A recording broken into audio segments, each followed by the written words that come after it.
Olá pessoal, nós estamos aqui de volta para encerrar a nossa primeira unidade.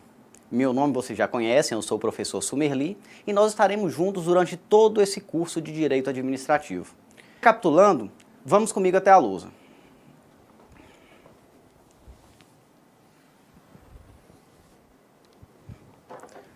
Até o momento, já vimos as pedras de toque do direito administrativo, que é a supremacia,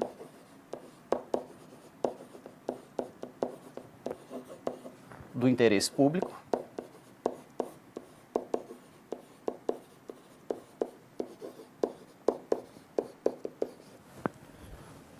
a outra pedra de toque do direito administrativo, de acordo com as lições de Celso Antônio Bandeira de Mello, é a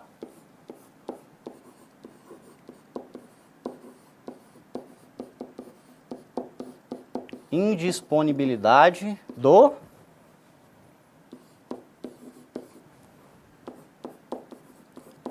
interesse público,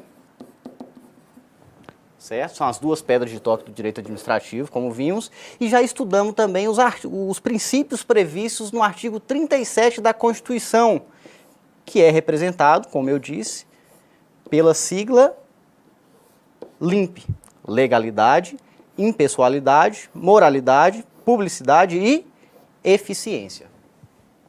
Para encerrar o estudo dos princípios e também dessa primeira unidade, iremos falar um pouco sobre os princípios da proporcionalidade, razoabilidade, isonomia e contraditório e ampla defesa. Retornemos à lousa. Princípio da proporcionalidade e ou razoabilidade. Para nós, aqui nessa aula, trataremos razoabilidade como sinônimo de proporcionalidade, embora haja autores que entendam que a razoabilidade é mais ampla, é gênero e engloba a proporcionalidade. Voltem comigo na câmera. A razoabilidade e proporcionalidade significam lógica, coerência, congruência. Esse princípio, meus caros, prevê um equilíbrio entre atos e medidas. As medidas tomadas pelo administrador diante do ato que aconteceu devem ser proporcionais, devem ser razoáveis. Exemplo, eu, Sumerli, na qualidade de servidor público federal, tenho uma série de direitos, mas, por outro lado, é claro, também possuo diversos deveres. Não podemos nos esquecer disso. Todos nós temos direitos, mas também temos deveres. A grande maioria das pessoas esquece dessa segunda parte, dos deveres, mas todos nós temos, certo?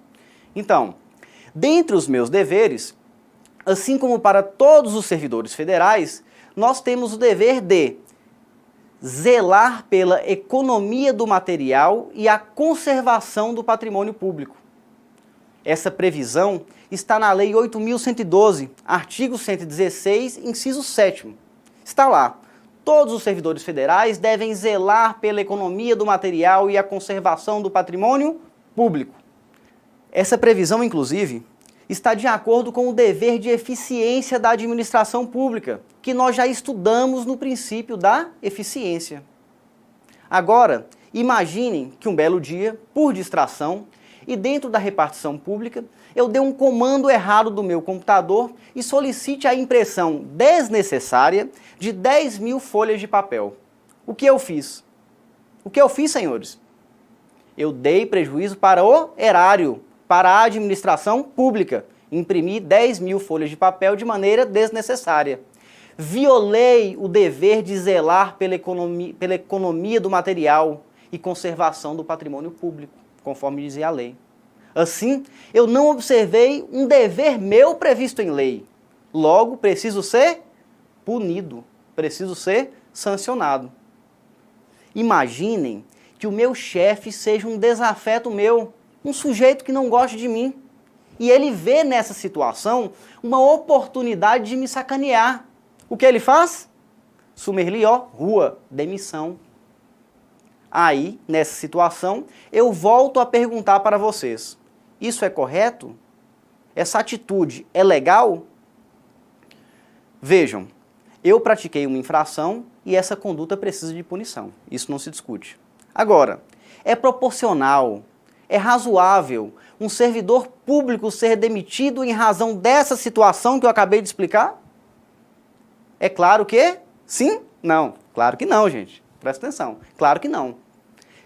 A chefia, o administrador público, tem que agir com razoabilidade, tem que agir com proporcionalidade. Ele não pode aplicar a pena mais severa, que é a demissão, numa situação como essa. Poderia o chefe, por exemplo, além de determinar a devolução do prejuízo que eu causei, me punir com uma advertência, que é uma sanção, que é uma punição leve, condizente com o ato que eu pratiquei.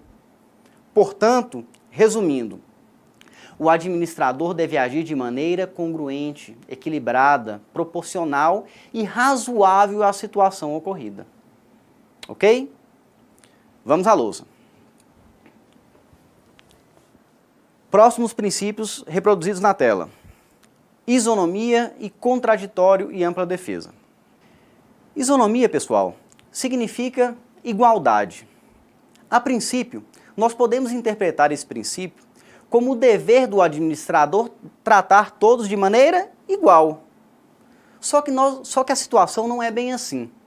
E aí eu pergunto para os senhores, por que nós não podemos tratar exatamente todos da mesma maneira?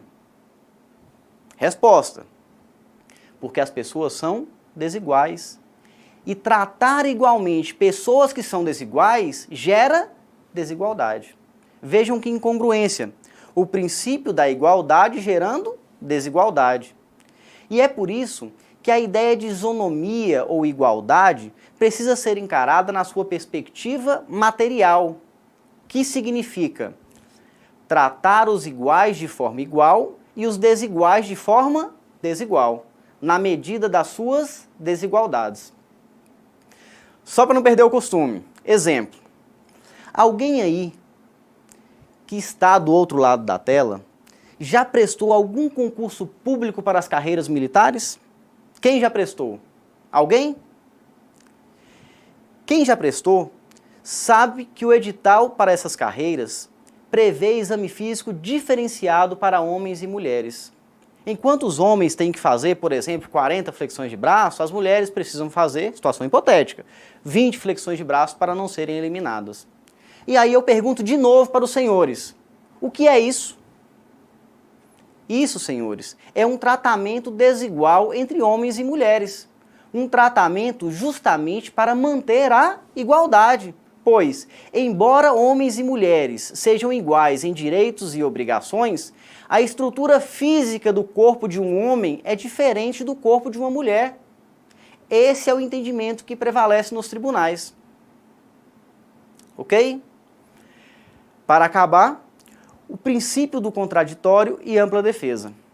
Contraditório significa ciência, conhecimento da existência do processo à parte contrária. E ampla defesa é o direito do sujeito de se defender, seja uma defesa autônoma ou por meio de advogado. O contraditório e ampla defesa são muito importantes para quem trabalha com processo administrativo. Esse princípio, em outras palavras, nos diz que os interessados devem ter ciência do que acontece num processo. E essa ciência é justamente para proporcionar a ampla defesa, ou seja, a possibilidade da pessoa de se defender.